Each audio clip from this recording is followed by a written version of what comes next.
human nature is a complex tapestry of light and shadow. While we often like to believe in the inherent goodness of people, history and psychology reveal a troubling truth. Even good people are capable of committing evil acts under certain conditions.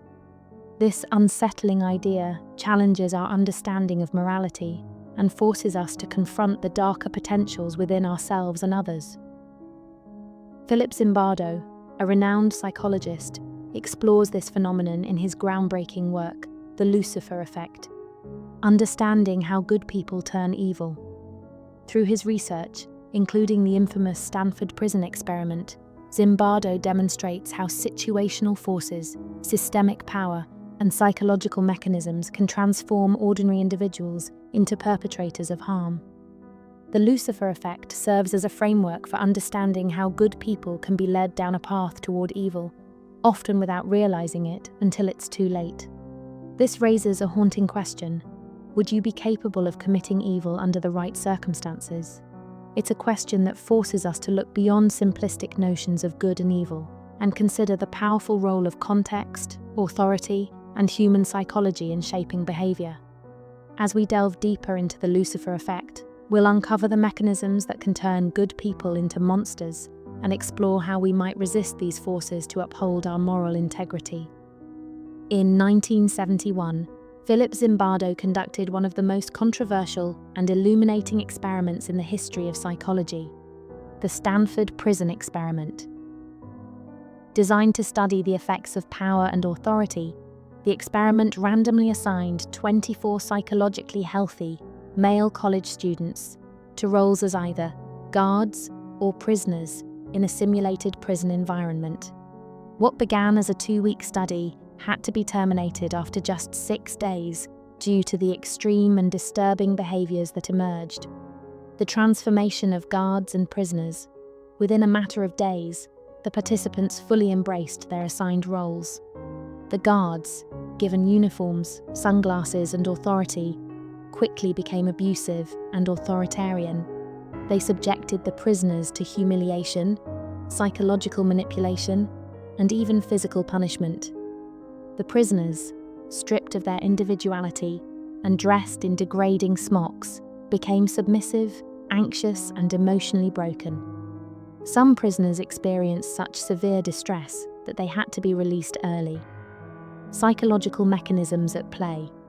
The rapid transformation of ordinary students into abusive guards and broken prisoners can be attributed to several psychological mechanisms. Role internalization. Participants began to identify deeply with their assigned roles. Guards saw themselves as enforcers of order, while prisoners internalized their powerlessness. De-individuation. The guards' uniforms and anonymity, wearing reflective sunglasses, reduced their sense of personal responsibility, making it easier to act cruelly without feeling accountable. Systemic power. The prison environment created a hierarchy that normalized abuse. The guards were encouraged to maintain control, and the system itself justified their actions as necessary for order. Situational pressure. The experiment's design placed participants in a high-stress, high-stakes environment. The guards felt pressure to assert dominance, while the prisoners felt trapped and powerless. Moral disengagement. The guards justified their actions by dehumanizing the prisoners, viewing them as less deserving of respect or compassion. The ethical and psychological implications. The Stanford Prison Experiment serves as a stark reminder of how quickly ordinary people can be corrupted by power and situational forces. It highlights the fragility of morality when individuals are placed in environments that encourage abuse and dehumanization. Zimbardo's findings have profound implications for understanding real-world situations, such as abusive prison systems, military atrocities, and even workplace bullying. The experiment also raises ethical questions about the limits of psychological research and the responsibility of those in positions of authority. It forces us to confront the uncomfortable truth that under the right circumstances, anyone, even you or I, could become a perpetrator of harm. Philip Zimbardo's work identifies 7 key social processes that can lead good people to commit evil acts. These processes often work together, creating a slippery slope where individuals gradually lose their moral compass. Understanding these mechanisms helps explain how ordinary people can become complicit in or actively participate in harmful behaviors. 1. Mindless taking of small steps. Evil often begins with small, seemingly insignificant, unethical actions. Over time, these small steps normalize harmful behavior, making it easier to escalate to more serious offenses. Example: a soldier might start by following orders to harass civilians, which later escalates to violence or torture. Each step feels justified in the moment, but collectively they lead to moral corruption. 2. Dehumanization of others. Dehumanization involves stripping individuals or groups of their humanity, making it easier to justify mistreatment. This can be done through language, stereotypes, or systemic practices. Example: during wars, enemies are often referred to as animals or vermin, reducing empathy and making violence seem acceptable. 3. De-individualization of self. When individuals lose their sense of personal identity, often in group settings or when anonymous, they feel less accountable for their actions. This can lead to a diffusion of responsibility. Example: online trolls who hide behind anonymity are more likely to engage in cyberbullying or hate speech because they feel detached from the consequences of their actions. 4. Blind obedience to authority. People often obey authority figures without questioning the morality of their actions. This is driven by a desire to conform and a belief that those in authority know best. Example: in Milgram's obedience experiments, participants administered what they believed were painful electric shocks to others, simply because an authority figure instructed them to do so. 5. Uncritical conformity to group norms. In group settings, individuals may adopt the behaviors and attitudes of the group, even if they are unethical. The desire to fit in and avoid conflict overrides personal morals. Example: in toxic workplaces, employees might engage in unethical practices, e.g. lying to clients, because everyone else is doing it. 6. Passive tolerance of evil through inaction. Evil often persists because good people fail to intervene. Fear, apathy, or a belief that someone else will act can lead to complicity through silence. Example: bystanders who witness bullying or harassment but do nothing to stop it inadvertently enable the behavior to continue. 7. Redefining good versus evil.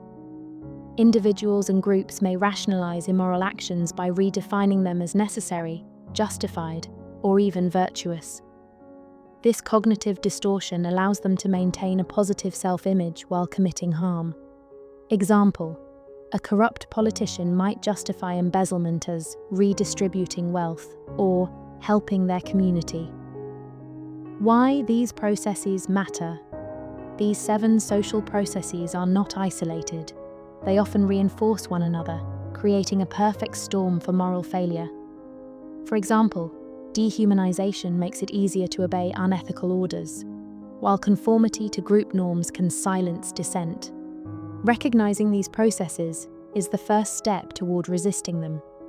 By understanding how evil takes root, individuals and societies can take proactive steps to uphold ethical behavior and prevent the transformation of good people into perpetrators of harm. While the Lucifer Effect demonstrates how situational forces can lead good people to commit evil, it also offers hope. We are not powerless. By understanding the mechanisms that drive unethical behavior, we can take steps to resist these pressures and uphold our moral integrity.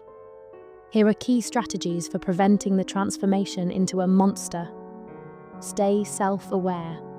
Regularly reflect on your actions and ask yourself if you're doing what is right or just following the crowd. Speak up early.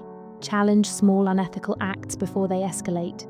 Refuse to take part in anything that goes against your values. Take responsibility. Don't stay silent when you see wrongdoing. Encourage accountability and support those who speak out. Think like a hero. Imagine yourself standing up for what's right, even when it's hard. Courage comes from practice. Create ethical communities. Surround yourself with people who value honesty, fairness, and integrity. A strong moral environment protects against corruption. Educate and share. Spread awareness about how people can be influenced into doing harm. Understanding the problem is the first step to preventing it. We all have the potential for both good and evil. The choice is ours. The line between good and evil is thinner than we like to believe. History and psychology show that even good people can be led astray under the right conditions. But understanding this truth gives us power. The power to resist, to question, and to choose differently. Everyday decisions shape who we become. By staying self-aware, speaking up, and fostering ethical communities, we can prevent ourselves and others from slipping into darkness.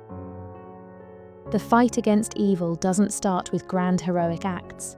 It starts with small courageous choices in daily life. In the end, we are not simply products of our environment. We are the sum of our choices. What will you choose?